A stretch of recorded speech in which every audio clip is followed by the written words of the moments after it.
In this lecture, which is basically our lecture 3, we are going to learn important signals which we are going to use in this course. So let's start with the first signal, which is called as impulse signal, or you can say impulse function also,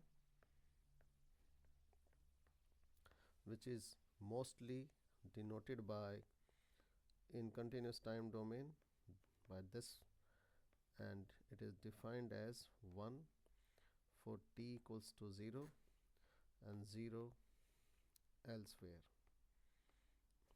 What that means is that this function will have a value equals to 1 at time t equals to 0, which is the can say independent variable inside the bracket, and for the remaining time values it is 0.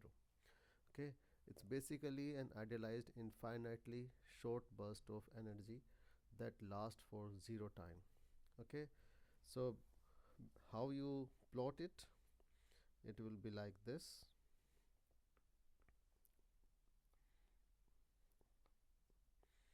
So this your delta t, and if I have to plot it, it will be plotted like this, 0, and you can see this is 0 elsewhere. You don't have to plot it on sides, but just to show it like that, and it means this. So what it implies is that this is 1, this arrow indicates the area under this curve will be 0, which you will see. Suppose I have to find the area under this curve from minus infinite to infinite, time is there, so delta t dt is there. We know that this function exists for time t equals to 0, so this value will be equals to 1. That's why this arrow is pointing here.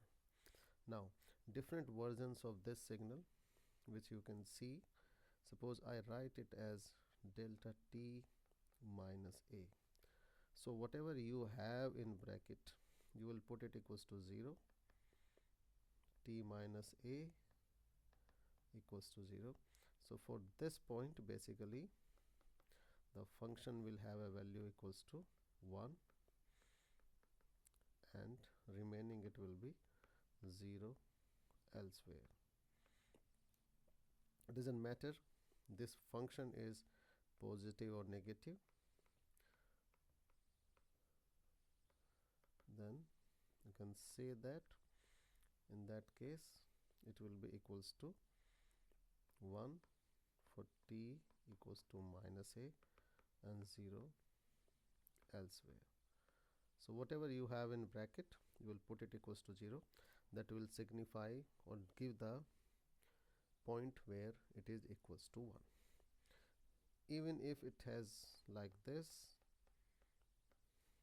then again it will be 1 at t equals to a or 0 elsewhere. Again minus t minus a, then again it will be 1 for t equals to minus a and 0 elsewhere. Okay, now if something you are multiplying with this signal, so suppose you are saying a delta t, that means this function will have amplitude equals to a at t equals to 0, because delta itself, t itself is 1, so therefore it will be a into 1. It's like that. Okay, now another important signal which is very commonly used is unit step function, unit step signal or function. Okay, before I move into it, sorry, I just need to mention, in discrete form this impulse function is not going to take any other form. It will still be taking same things, except that t will be replaced by n, and same rule applies for the plotting of it also, but in that we don't represent it with an arrow, we just signifies it as like this: 0, 1. 1 is the amplitude.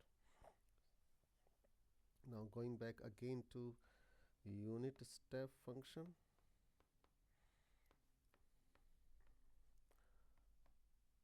or signal. So unit step function in continuous time domain is defined as 1 for t greater than equals to 0 and 0 elsewhere. Where this range is coming, you need to understand this: whatever you have in bracket here, or whatever you have your independent variable, you need to put it equals to greater than equals to 0. So put it greater than equals to 0. So that is your range where the function will have amplitude equals to 1 and remaining it is 0. So you plot it like this.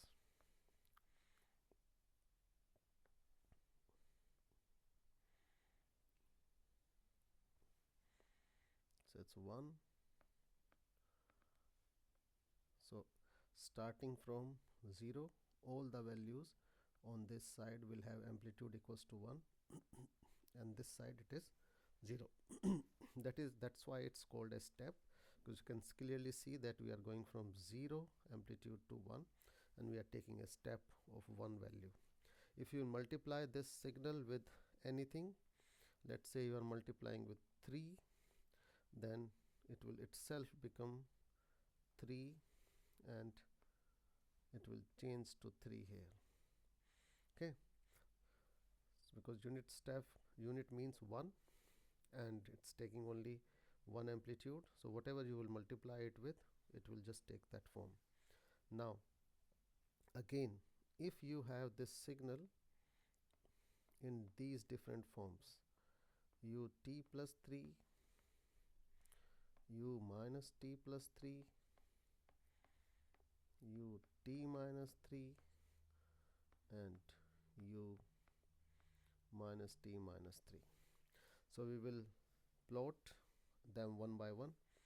So suppose we have this, so whatever you have in bracket, put it greater than equals to 0. So it is t greater than equals to minus 3, which means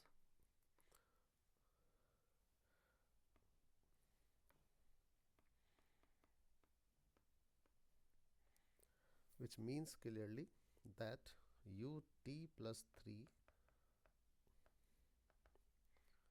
will have amplitude 1 greater than equals to 3 and 0 elsewhere. If you have to plot it,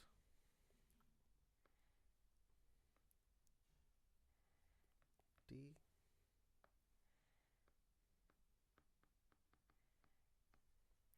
so let's say the point 3 is here, so it will start from here.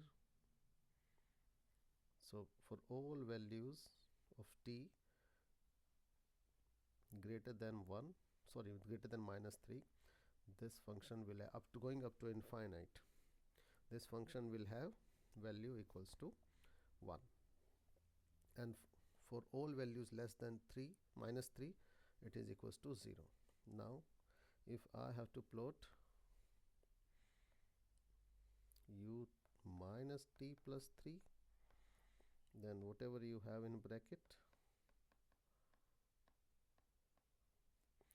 so it's basically, or you can say t less than equals to 3. Now if you have to write for it, then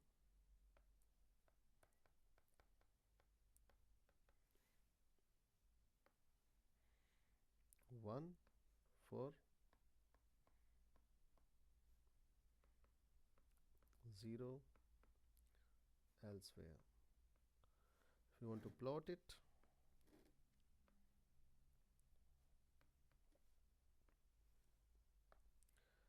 so that means this function will be like this, that 3 is here, 0 is here, so all values of t which are less than equals to 3, the function will have amplitude equals to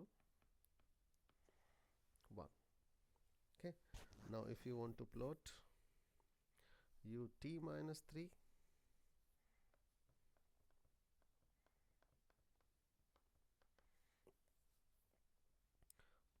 again, now I'm not going to write it in that way, then it will be t greater than equals to 3. I hope you understand it by now. Elsewhere, just put this greater than equals to 0, and when you will plot it,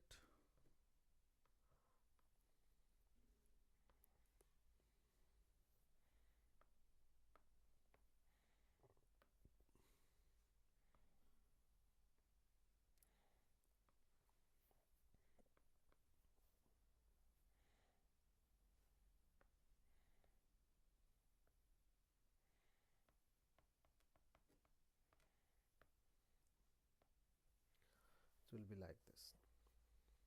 This is your 0. Okay, now the last one is your u minus t minus 3.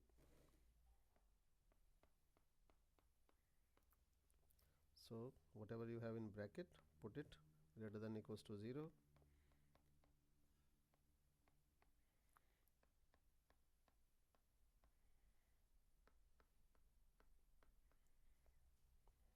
Now if you have to write this function, it will be 1 .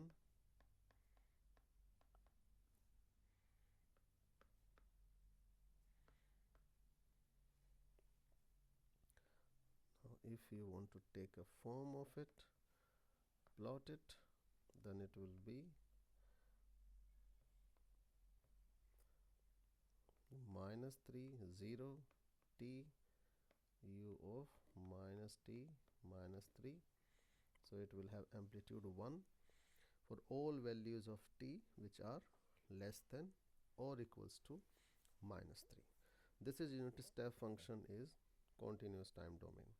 Now if I have to plot unit step function in discrete time domain, so it's again 1. There will be slight change as we work on discrete. So how you will plot this?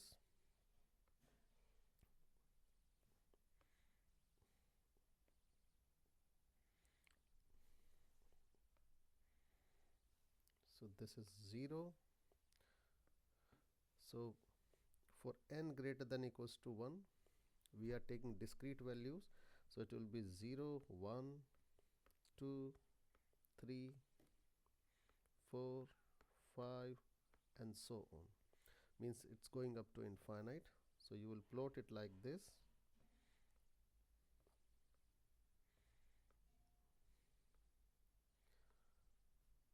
and so on. All will have amplitude equals to 1. Now if the question is saying u of n minus 2 in a similar way what we have done earlier for continuous time domain, then it will be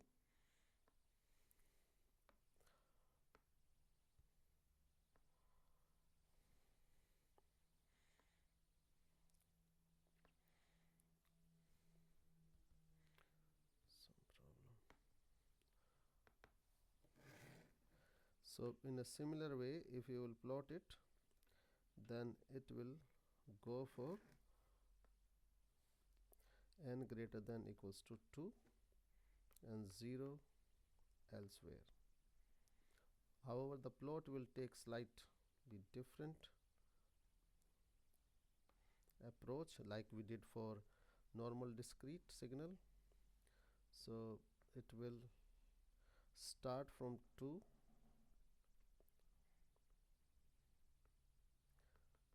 so it's 0, 2, 3, 4, 5 and so on. Okay, this is u of n minus 2. Okay, I want you to write for u minus n minus 2, u of n plus 2, and write down the range in the comment section for it. So this is mostly about your impulse function and unit step function. In the next part of this lecture we will go through ramp functions and your sinc functions and your rectangular functions, which basically derived from unit step functions and your impulse function. Okay, thank you.